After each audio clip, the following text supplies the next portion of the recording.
Շնորհակալություն, ազգային ժողովի հարգելի փոխնախագահ, հարգելի գործընկերներ, ուզում եմ ուղղակի հիշեցնել, որ ես նախորդ ելույթումս ասացի, որ 10 րոպեանոց ելույթների ժամանակ կոնկրետ մարդկանց եմ անդրադառնալու, ընդդիմությունը ոնց որ միշտ փախած է մեն Թագուհի Թովմասյանն է այստեղ։ Ուզում եմ մի դրվագ պատմեմ, հարգելի գործընկերներ, որ տեղի է ունեցել սրանից 1.5-2 ամիս առաջ։ Գործընկերներից մեկը այս ամբիոնից խոսել էր այն մասին, որ հայրենասիրության մարմնավորում Լևոն Քոչարյանի երեխաները ծնվել են ոչ Լեռնային Ղարաբաղում, ոչ էլ նույնիսկ Հայաստանում, այլ Ամերիկայի Միացյալ Նահանգներում։ Սա ասվել էր առանց երեխաների անունը տալու, առանց երեխաներին որևէ կերպ թիրախավորելու։ Մի պարզ պատճառով, որտեղ երեխաները իրենք չեն որոշում, որտեղ ծնվեն։ Որոշում են նրանց ծնողները եւ երեխաներին Ամերիկայում ունենալը կներեք, բայց քաղաքական որոշում է։ Ինչևէ, այդ ելույթից հետո Լևոն Քոչարյանը մոտենում է մեր խմբակցությանը ու խնդրում, որ ընտանիքները փոխադարձաբար չթիրախավորվեն։ Այդ արտահայտությունը մենք կամ հենց մեկը ես դրան նայում ենք ոչ թե որպես Ռոբերտ Քոչարյանի որդու, ոչ թե Հայաստան խմբակցության անդամի խնդրանք, այլ պարզապես մարդու, երիտասարդ հոր խնդրանք ու մեզ հատուկ միամիտ մարդազիրությամբ ընդունում ենք։ Այս դեպքից ուղիղ մեկ ամիս անց հայր եւ որդի Քոչարյաններին սպասարկող հայտնի տերտերի աջակիցները թիրախավորում են իմ 70-նանց մորը, շրջափակում, իմ հասցեին վիրավորական արտահայտություններ անում, ամեն կերպ սադրելով, որ սկանդալ ստանա։ Քոչարյանի բոլոր լրատվականները, անխտիր բոլոր լրատվականները, վիրավորական ու ծաղրական հոդվածներ ու տեսանյութեր են պատրաստում։ Սա այն ամենն է, ինչ պետք է իմանալ ձեր խոսքի արժեքի մասին։ Փորձում եք, չէ՞, ուժեղ տղամարդ առաջնորդի կերպար ստանալ, բայց շատ հաճախ մոռանում եք, որ ուժեղ տղամարդ լինելու համար նախ եւ առաջ տղամարդ լինելը անհրաժեշտ։ Իսկ տղամարդ լինելու համար պետք է սեփական խոսքը պահել իմանալ, սեփական խոսքի արժեքն իմանալ։ Սրա մասին գիտի յուրաքանչյուր հայ տղամարդ։ Շեշտում եմ, սրա մասին գիտի յուրաքանչյուր հայ տղամարդ։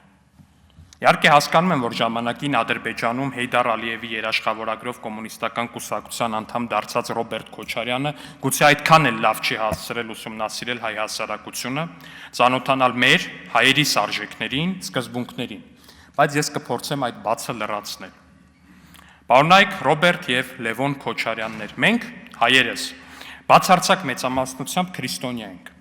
Քրիստոնեական արժեքների պղծումը քաղաքական նպատակահարմարությունից ելնելով մեզ համար անընդունելի է։ Պարոնայք Ռոբերտ եւ Լևոն Քոչարյաններ, մենք հայերս ծնողապաշտ ենք։ Մայրը մեզ համար սրբություն է։ Մենք մեր քաղաքական թշնամիների մայրերին անգամ միայն առողջություն ենք մաղթում։ Առողջություն եմ մաղթում տիկին Բելլային։ Խնդրում եմ, քանզի ներդրվել եք հայ հասարակության մեջ, բարի եղեք ապրել մեր արժեքներով, կամ գոնե չհարվածել այդ արժեքներին։ Ամբողջ ամիս,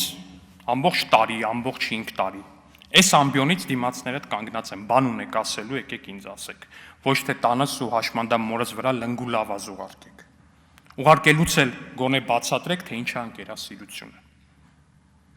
Բոլորով միասին եկել են տանս վրա,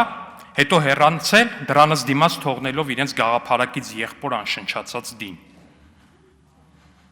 Խոսքը այն հայտնի սատկած մկան մասին է։ Անկեղծ եմ հարցնում, խեիք ձեր ընկերոջը թողել, վատ ընկերեր, իրար հետ չէիք սերնաց ու գողանում, իրար հետ չէիք ծակերում թաքնվում, երբ ձեզ ինձ հետ բանավեճի էին կանչում տարբեր հեռուստաալիքներում։ Ոնց կարելի է այդ աստիճանի ուրանալ ընկերությունը, ոնց կարելի է այդ աստիճանի ուրանալ իրար հետ անցած ճանապարհը։ Մի ուրիշ բան էլ, հենց լկտի արշավը, որ սկիզբը առել, Լևոն ու Ռոբերտ Քոչարյաններին սպասարկող տարատեսակ լնգուլ ավազի կողմից, այդ արշավը շարունակվում է այսօր ու շարունակվում է հնարավոր ամենալկտի թիրախավորմամբ ու այստեղ թիրախավորվում է ոչ միայն իմ անձը, այլև թիրախավորվում է կոնկրետ հանգամանք, հանգամանքը այդ հետևյալն է, հարգելի գործընկերներ, սրա մասին կա անհրաժեշտություն հենց այս ամբիոնից խոսելու, ինչքան էլ որ սա անձնական հարց է։ Թիրախավորվում է այն հանգամանքը, որ ես մեկն եմ այն հազարավոր կամ գուցե տասնյակ հազարավոր մարդկանցից ու ժամանակին երեխաներից, որոնց ծնողներից մեկը ժամանակին թողել է ընտանիքը, գնացել է հյուսիսային երկրներ, իսկ հետո այնտեղ արդեն կազմել է երկրորդ ընտանիք, ուրիշ ընտանիք է կազմել։ Այս հանգամանքի բերումով փորձ է արվում թիրախավորել ինձ ու կամ փորձ է արվում թիրախավորել իմ մորը։ Ես ուզում եմ ասել, որ ես որդիաբար խոնարհվում եմ բոլոր այն մայրերի առաջ, որ միայնակ են մեծացնում իրենց երեխաներին։ Ես գիտեմ, թե ինչ դժվար է դա ու ես գիտեմ, որ կյանքում միշտ գտնվելու են երկոտանի կենդանիներ, ովքեր փորձելու են թիրախավորել ձեզ դրա համար, թիրախավորել ձեր երեխաներին դրա համար։ Դիմում եմ նաև այդ երեխաներին։ Միշտ իմացեք, որ դուք շատ ավելի ուժեղ եք, քան ինչ որ երկոտանի կենդանի, ով մշտապես ու ցանկացած պարագայում փախած է մնալու ձեզանից ու այլ ասելու բան չի ունենալու, քան դրա թիրախավորումը։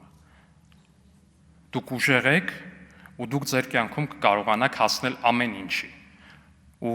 ես ձեզ խնդրում եմ, որ դրան հասնելուց հետո արժանի զավակ լինեք ձեր մայրերին, որոնք որ ոչինչ չեն խնայել ձեզ մեծացնելու համար, լինելով միայնակ մայր։ Խոնարհվում եմ բոլոր միայնակ մայրերի առաջ։ Շնորհակալություն։